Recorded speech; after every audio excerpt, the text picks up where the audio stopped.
So you think Godzilla is the biggest thing to come out of Japan? Wait until you see the impact Shohei Ohtani is having on the island. We'll talk about that and much more right now on Offside Sports.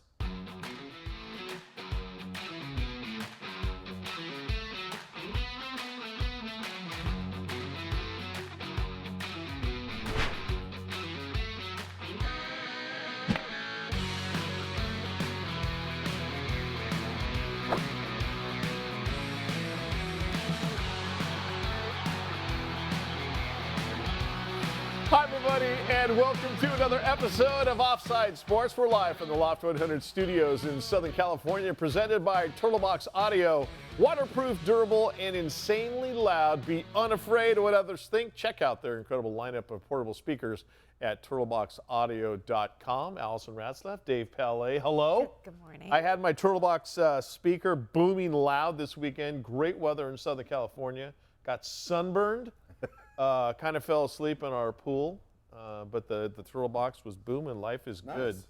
Shohei Ohtani, yes, as we know, member of the Los Angeles Dodgers, a World Series champion with the Los Angeles Dodgers. That's how fast and immediate his impact was coming over from the Angels. Signed. We know about the contract, $700 million, $680 million of it deferred. yes. Which is very friendly for the Dodgers. You know, he's like, I don't need all that money up front, blah, blah, blah. So just give me a little bit here at a time.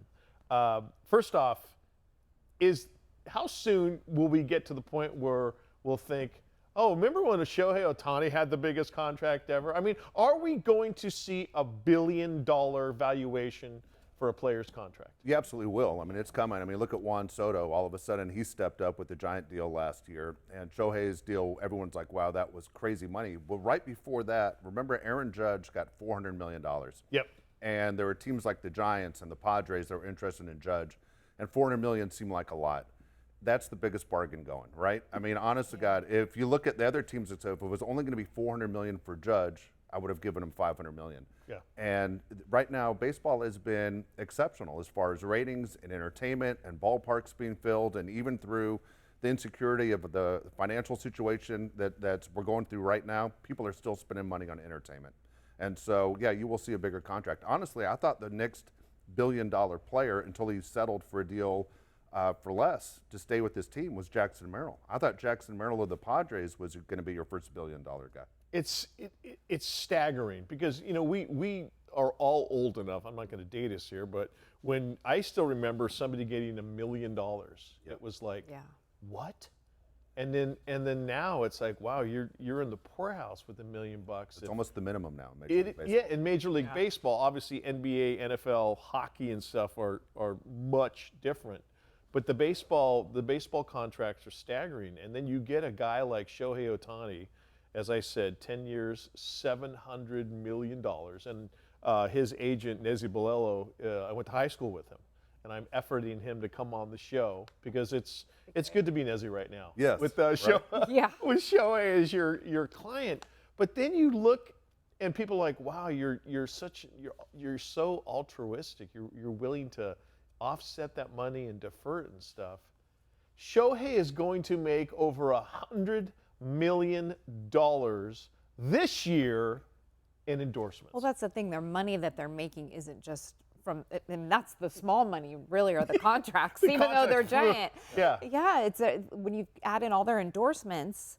Right. I mean, that's where they're making their big money, and they're making it right now. So he can afford to defer all that money. And I'm going to mention the companies that most of us, people who are watching or listening, will know. Seiko Watches, Panini, Oakley, Fanatics. You've got Hugo Boss. He's got Beats, Salesforce, Japan Airlines, Konami for video games, and Topps. But then there's like 9 or 10 more. Well, New Balance commercials run like New Balance. every other show, every other commercial is a New Balance commercial. It really True. is. And Even during, and it doesn't have to be a Dodgers game. They're all MLB games. It's the top commercial. You've had to buy a lot of athletic gear for your kids. Dave, you're a big gear guy as a high school baseball coach, and you've sent a ton of players on into Major League Baseball. Is New Balance making quality stuff, or is it just the name? No, actually, New Balance was really big in Boston. Okay. And then all of a sudden, because you see, if you look at Fenway Park, you'll see New Balance signs everywhere. Right. But now it is all over the place. And I still coach kids ages 8 through 18 right now. And as you mentioned, I do travel ball and I do high school. Right now, the #1 shoe kids are wearing is New Balance. Not even close. And it used to be Nike. And now it's New Balance, New Balance, New Balance all over the place. Do you think that's the influence of Shohei? I think it has a lot to do with it because cause just up to a few years ago, it was Nike. And then we had some Adidas guys, but it wasn't New Balance. And not only that, you're seeing my coaches are wearing New Balance stuff, which surprises me that adults are in. It's not just influencing kids, it's influencing adults. For the longest time, New Balance was, hey, I'm going to start running. Yeah. Or I'm going to be a cross-country Or it was runner, the dad bod guy. That was my dad. My dad it's the guy that doesn't exercise. I'm gonna throw on New Balance shoes and I'm gonna wear gray socks with it to look even more unathletic. and walk to the mailbox. Yeah. My dad still has these white, clunky New Balance that he got at Costco. That is, he is his preferred tennis shoe.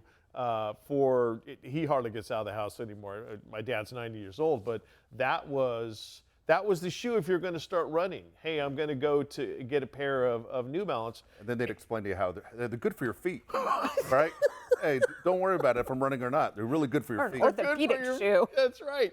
And then to me, when I first started taking note of New Balance was when Kawhi Leonard signed the deal with when he was with the Raptors, and I was like, huh. And I always wondered, is New Balance making that good enough gear where people like you just alluded to? Nah, it's just not a name, but kids love this, and they say that it performs for them, and they'll continue to buy New Balance. Well, when you and I were younger, Mike, and we were watching the NBA, the only NBA guy that wore them was James Worthy. Nobody wore New Balance in the NBA but one player. Right. And now all of a sudden New Balance has become one of those things that, don't be surprised, NFL players start wearing it. Well, and these brands can afford to give these star players these huge amounts of money to represent their brand because they're getting it back. Now, it's like you're saying, if all these kids are buying it and athletes are wearing it, not just the ones that are supporting the brand, but then they're